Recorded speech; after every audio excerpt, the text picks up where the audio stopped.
Ya Habibi ya Muhammad,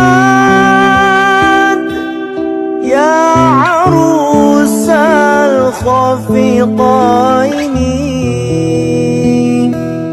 ya Habibi ya Muhammad.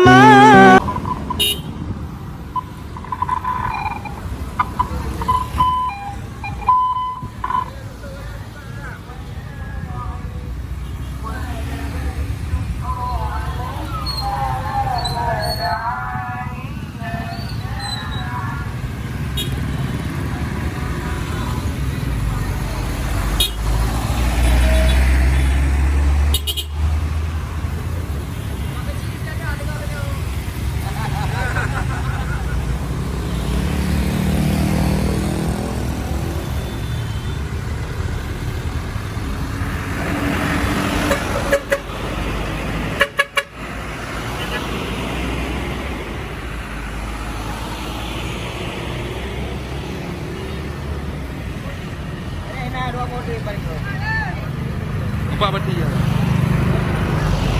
Empat peti ya.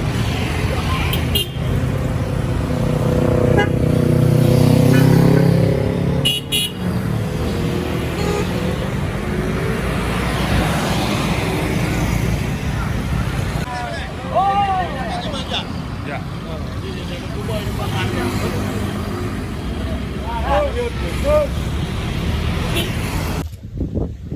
Dan kepada Bapa Wali Kota Bandar Aceh, dan kepada Bapa di PLK Kota Bandar Aceh, dan kepada Bapa Dandim 0101 BS atau yang mewakilinya, dan penghormatan saya kepada Bapa Kapolresta Bandar Aceh atau yang mewakilinya, dan penghormatan saya kepada Mustika Kecamatan Syahpala, dan penghormatan saya lagi kepada Bapak Riti Jaya Raya, dan kepada Bapak Pimpinan Khadam Syahpala.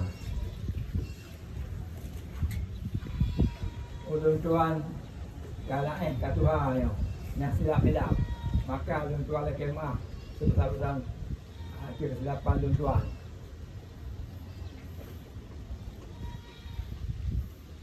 Jadi tuan baca sejarah Google, sejarah tarbiyah.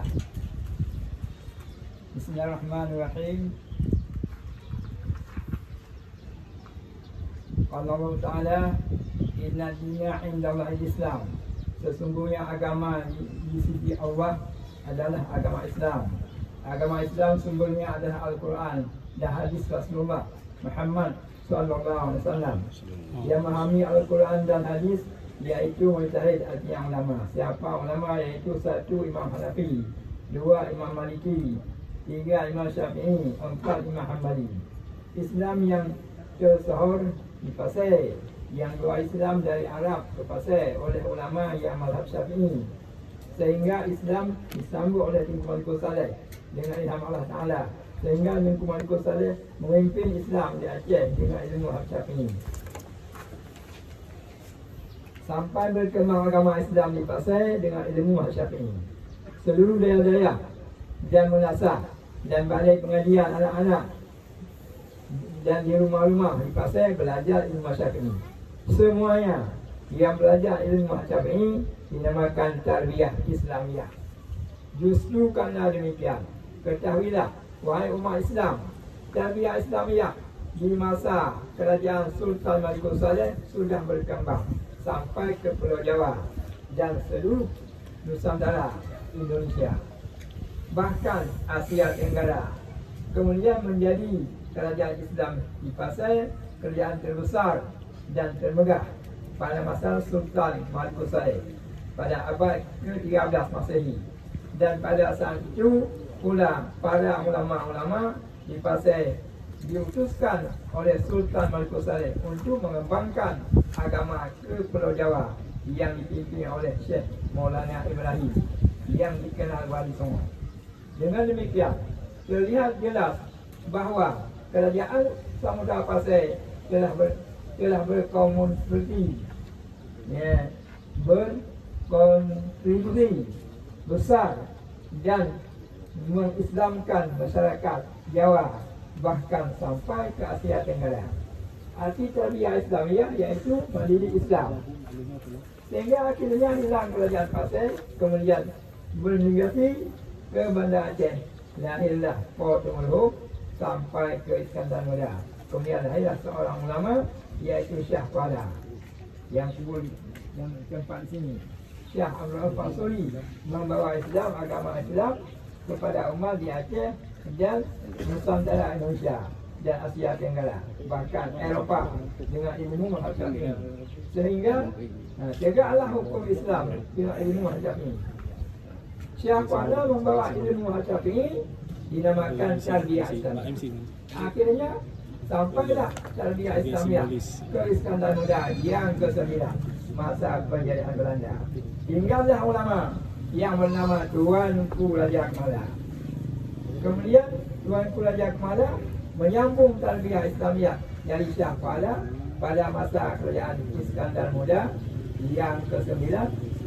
Tuanku Raja Kemala saat itu sebagai ketua ulama yang diangkat oleh ilmunya, karena seluruh ulama-ulama mengikuti beliau, sehingga Tuanku Raja Kemala dinobatkan sebagai pelapor pendidikan Islam mazhab Syafi'i di Banda Aceh di Masjid Raya pada tahun 20. Sehingga Tuanku Raja Kemala membina tarbiyah Islamiah mazhab Syafi'i untuk melindungi umat Islam di Aceh, karena pada masa beliau Aceh sudah dijajah oleh Belanda. Karena misi penjajahan Belanda untuk menghilangkan tauhid dan ilmu syariat dan ilmu adab dalam jiwa umat Islam di Sambi Makkah.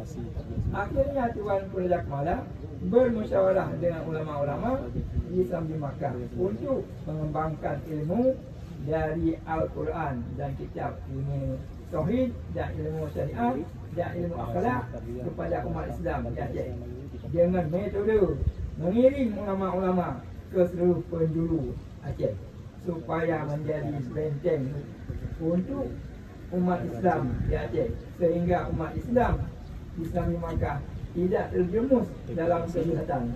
Inilah maksud tarbiyah Islamiah mazhab Syafi'i. Kenapa dinamakan tarbiyah Islamiah mazhab ini? Karena Islam dari Aceh yang dibawa oleh ulama dari Arab bermazhab Syafi'i ke Aceh, yang disambung oleh Sultan Malikus Saleh, kemudian sambung oleh Wali Songo, Syah Kuala dan Tuanku Raja Kemala. Sehingga meninggallah Tuanku Raja Kemala. Setelah Tuanku Raja Kemala wafat, berkisahlah umat ulama-ulama Sambi Makkah dalam melanjutkan dan mengembangkan tarbiyah Islamiah mazhab Syafi'i hingga sampai merdeka Indonesia. Ulama-ulama peninggalan Tuanku Raja Kemala mengembangkan tarbiyah Islamiah mazhab Syafi'i di masa Presiden Bung Karno, iaitu pada waktu Orde Lama. Sehingga ulama-ulama peninggalan Tuanku Raja Kemala mengamanahkan tarbiyah Islamiah kepada pemerintah Indonesia kala itu Presiden Bung Karno sebagai aset kerohanian negara Republik Indonesia. Karena mungkin ulama-ulama Aceh peninggalan Tuanku Raja Kemala memahami hadis ya Rasulullah Muhammad sallallahu alaihi wasallam. Hadisnya yaitu awal Islam merantau, di penghujung pun juga merantau. Logikanya begini, orang yang merantau atau orang musafir tentu membawa bekal, dan bekalnya harus aman. Lebih tepatnya mencari orang-orang yang amanah lagi, yang berpuasa. Karena bekal itu mesti dijaga dan diselamatkan. Tentu yang berpuasa adalah penguasa. Beginilah ulama-ulama Aceh peninggalan Tuanku Raja Kemala menyimpan tarbiyah Islamiah ini kepada pemerintah Republik Indonesia. Kala itu Presiden Bung Karno sebagai aset negara Republik Indonesia.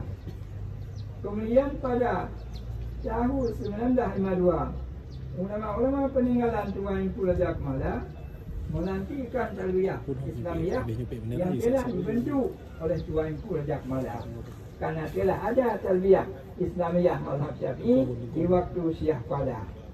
Dan Tuan Kuliah pada cuma di waktu itu tidak disebut pakai karena umat Islam di Makkah belajar ilmu syariat, ilmu tauhid dan ilmu adab atau ilmu akhlak, sehingga umat Islam pada masa itu hidup bermartabat dan bertata karena mentaati syariat Islam hingga pada tahun 1963 ulama-ulama peninggalan Tuan Kuliah Mala mencetus konvensi Bidang Baru Timbangan Banda Aceh yang bunyinya berpegang teguh pada Al-Quran dan hadis Rasulullah Muhammad Sallallahu Alaihi Wasallam yang dipahami oleh Imam Syafi'i radhiyallahu anhu, serta yang telah dipatuakan oleh ulama-ulama salafi dan ulama-ulama mutakhirin sebagaimana hukum yang telah tersebut di dalam kitab kuning.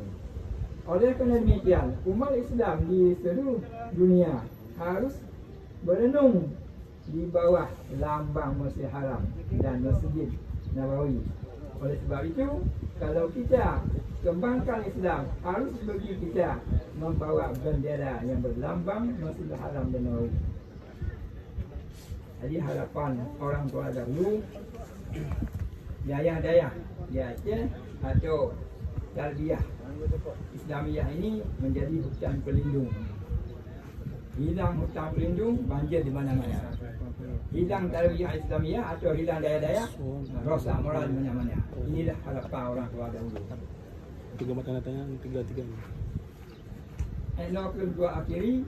Ya, wabillahi taufiq wal hidayah. Assalamualaikum warahmatullahi wabarakatuh. Waalaikumsalam warahmatullahi wabarakatuh. Mengirim ulama-ulama ke seluruh penjuru Aceh supaya menjadi benteng untuk umat Islam di Aceh, sehingga umat Islam di Makkah tidak terjerumus dalam kesesatan. Inilah maksud tarbiyah Islamiyah mazhab Syafi'i. Kenapa dinamakan